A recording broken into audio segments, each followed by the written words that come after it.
በስመ አብ ወወልድ ወመንፈስ ቅዱስ አሃዱ አምላክ አሜን። ይህንን መልእክት የምትሰሙ ሁላችሁም በያላችሁበት ሰላም እግዚአብሔር ይብዛላችሁ። የሰላም አምላክ ልዑል እግዚአብሔር ስለዚች ዕለትና ሰዓት ክብርና ምስጋና ለእርሱ ይሁን። የፊታችን ሐምሌ 19 በየዓመቱ የቅዱስ ገብርኤል በዓል እንደሚከበር ይታወቃል።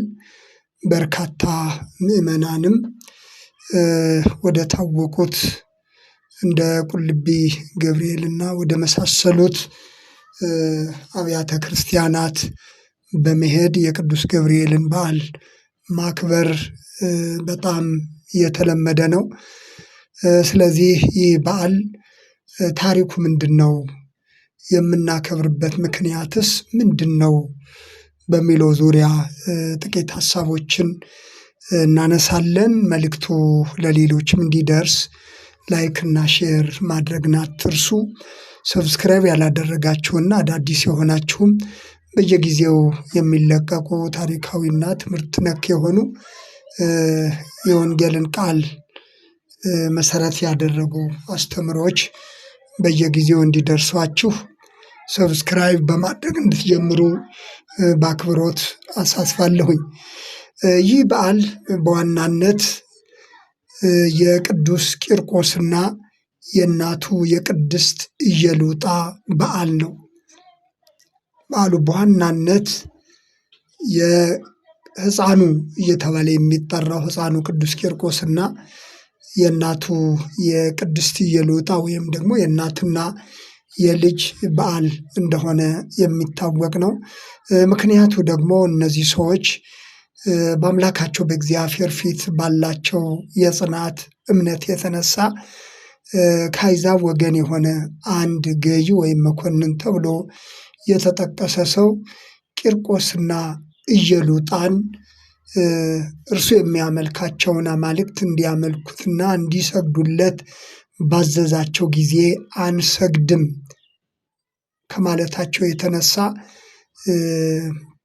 የደረሰባቸውን ስቃይና መከራ ስለተቀበሉት መከራ የተቀበሉትን ሰማዕትነት በቤተ ክርስቲያን በየዓመቱ ይህንን ዕለት ታስቧለች። እነዚህ እናትና ልጅ ትልልቅ የብረት ጋኖች በውሃ እንዲሞሉ ተደርገው ውሃው ከፈላ በኋላ በእሳት ወደሚንተከተከው ውሃ እንዲጣሉ በተደረጉ ጊዜ መልአኩ ቅዱስ ገብርኤል በቅጽበት ደርሶ እንደታደጋቸው የሚታሰብበት ዕለት ነው። ቅዱስ ቂርቆስ የቅዱስ ቂርቆስ ቤተ ክርስቲያን በቅዱስ ቂርቆስ ስም በተሰየመ ቤተ ክርስቲያንና ቅዱስ ገብርኤል ባለበት ቤተ ክርስቲያን ሁሉ የሚታሰብበት ዕለት ነው። ስለዚህ በዋናነት ግን በዓሉ የሁለቱ የአባትና የእናትና የልጅ የቅዱስ ቂርቆስና የቅድስት ኢየሉጣ የሰማዕትነት ስለ ስሙ የተቀበሉትን መከራ ቤተ ክርስቲያን የምታስብበት ዕለት ሲሆን መልአኩ ቅዱስ ገብርኤል ደግሞ በዚህ ሰዓት ወደ ሚንተከተከው ወደ በጋን ውስጥ ወደሚፍለቀለቀው ውሃ ውስጥ እንዲገቡ በተደረገ ጊዜ መልአኩ ቅዱስ ገብርኤል በቅጽበት ደርሶ ያ የሚፈላው ውሃ ወደ ቅዝቃዜ እንዲቀየር ተደርጎ ከዛ የታደጉበት ለአምላካቸው ለክርስቶስ ኢየሱስ የስሙ ምስክር በመሆን የተቀበሉትን መከራ ቤተ ክርስቲያን የምታስብበት ዕለት ነው። የታደጋቸው መልአኩ ቅዱስ ገብርኤልና ሁለቱ እናትና ልጅ በአንድ ቀን በዓላቸው የሚታሰብበት ዕለት ነው። ስለዚህ ከዚህ የተነሳ በተለይ ቅዱስ ገብርኤል ባለበት ቦታ ቀደም ብዬ እንደጠቀስኩት ወደ ቁልቢ ገብርኤል፣ ወደ ሐዋሳ ገብርኤል፣ ወደ ሌሎችም በጣም ወደሚታወቁ ቦታዎች ሀገር አቋርጦ እስከ መሄድ ድረስ ብዙ ምዕመን ወደ እነዛ ይጎርፋል። በየአካባቢው ደግሞ ቅዱስ ገብርኤል ባለበት ቅዱስ ቂርቆስና ቅድስት ኢየሉጣ በሚታሰቡበት ቤተክርስቲያን ምዕመናን ተገኝቶ በዓሉን ያስባሉ። በዓሉ ይከበራል ማለት ነው። በስርዓት አምልኮ በዓሉ ይከበራል። ቅዱስ ቂርቆስና ቅድስት ኢየሉጣ የዕረፍታቸው ቀን ደግሞ የሚታሰበው ጥር 15 ቀን ነው። ሐምሌ 19 ግን ወደሚፈላው ውሃ በተጣሉ ጊዜ የእግዚአብሔር መልአክ ቅዱስ ገብርኤል ፈጥኖ በመድረስ የታደገበትን ዕለት ቤተ ክርስቲያን ታስባለች። እንግዲህ በተለይ መጽሐፈ ስንክሳር ተብሎ በሚታወቀው የቤተ ክርስቲያን መጽሐፍ በርካታ ቅዱሳን በዘመናቸው በዕድሜያቸው በምድራዊ ቆይታቸው እግዚአብሔርን ያከበሩ ስለ ስሙ ዋጋ የከፈሉ ሰማዕትነትን የተቀበሉ ልዩ ልዩ ቅዱሳን በየዕለቱ የሚታሰቡበት ታሪካቸው የሰፈረበት መጽሐፈ ስንክሳር ይባላል። እንደዚሁም ደግሞ በገድላቸው በድርሳናቸው ታሪካቸው የሚታሰብላቸው ቅዱሳንም ብዙዎች ናቸው። እንግዲህ በዋናነት ይህንን ሐሳብ ጠቅለል አድርገን ስናስብ ስማቸው ስለተገለጸ ታሪካቸው ስለተገለጸ እንጂ ክርስትና ከተመሰረተበት ጊዜ ጀምሮ ከዛም በፊት በልዩ ልዩ ታሪክ ለእግዚአብሔር ለስሙ ክብር ዋጋ የከፈሉ እንደ ክርስቲያን ደግሞ በኢየሱስ ክርስቶስ ስም ዋጋ የከፈሉ ከእምነታቸው የተነሳ የሚደርስባቸውን ልዩ ልዩ ፈተና ሁሉ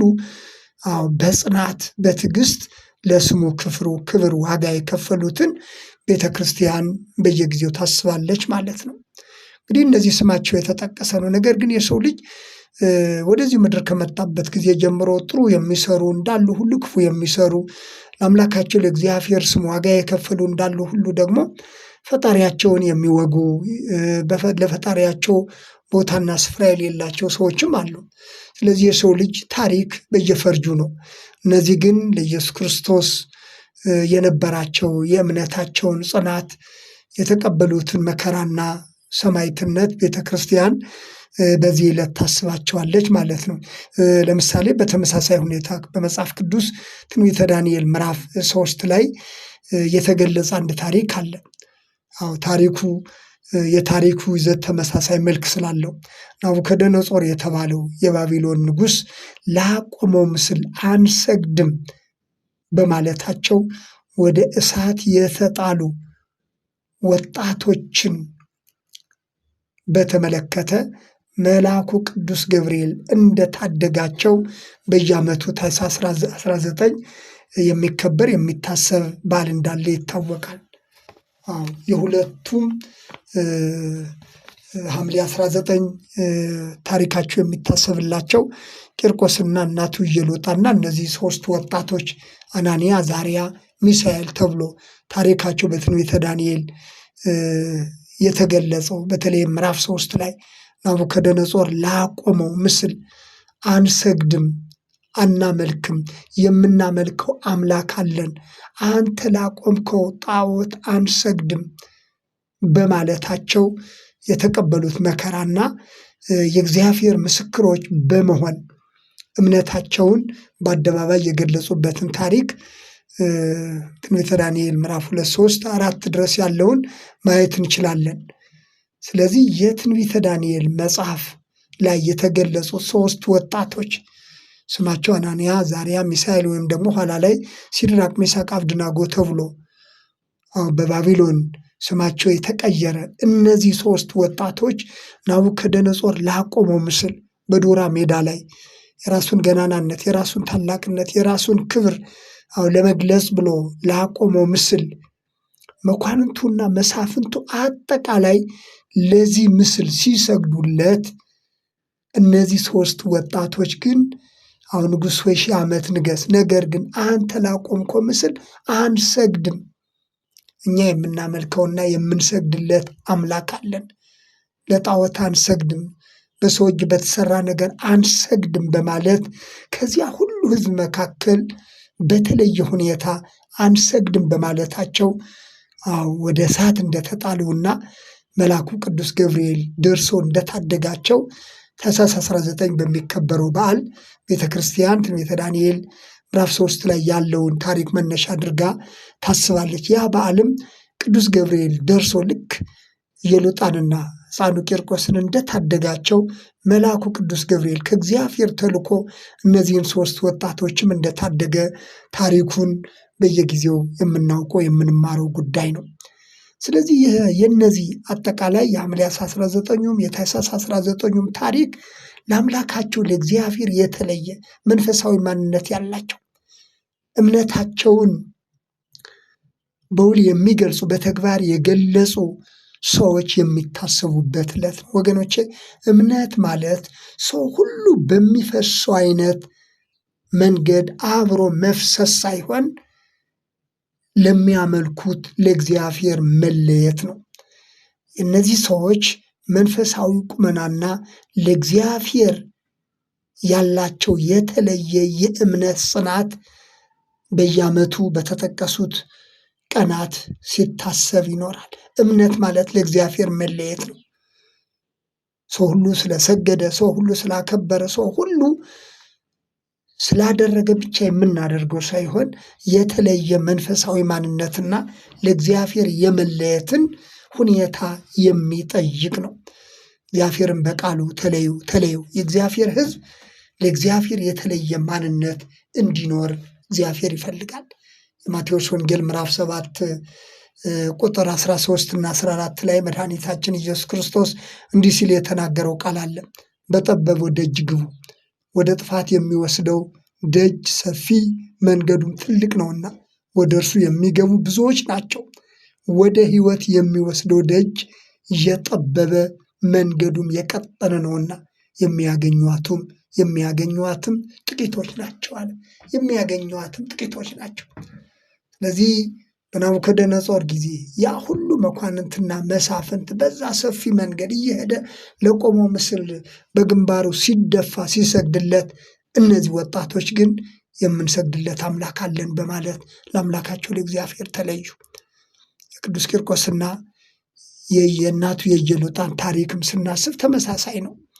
አንሰግድም፣ እኛ የምንሰግድለት አምላክ አለን በማለት ንጉሱ ላቆመው ምስል ንጉሱ እንዲያመልኩ እንዲሰግዱለት ባዘዘ ጊዜ አንሰግድም በማለት ለእግዚአብሔር ተለዩ። ስለዚህ እምነት ማለት ሰው ሁሉ በሚርመሰመስበት ሰው ሁሉ ስላደረገ ብዙ ሕዝብ ስላደረገ የምናደርገው ሳይሆን ለአምላካችን ለእግዚአብሔር የመለየት መንፈሳዊ ቁመናና መንፈሳዊ አቋምን የሚጠይቅ ነው። ስለዚህ ይህንን በዓል ስናስብ እንግዲህ ሐምሌ 19 ቀደም ብዬ እንዳነሳሁት ርቆ እስከ መሄድ ድረስ በዓላቱን የሚያከብሩ ብዙ ሰዎች፣ ብዙ ምዕመናን፣ ብዙ ሕዝብ አለ። ነገር ግን ይህ በዓሉ ታሪክ ምን ያህል ይገባናል? ይህ በዓል ለእግዚአብሔር የመለየት በዓል፣ ለጣዖት ያለመስገድ በዓል፣ ሰው ሁሉ የሚከተለውን ሳይሆን እግዚአብሔርን የመከተል መንፈሳዊ ማንነትን የእምነት ጽናትን የሚጠይቅ መሆኑን ልናስተውል ይገባል።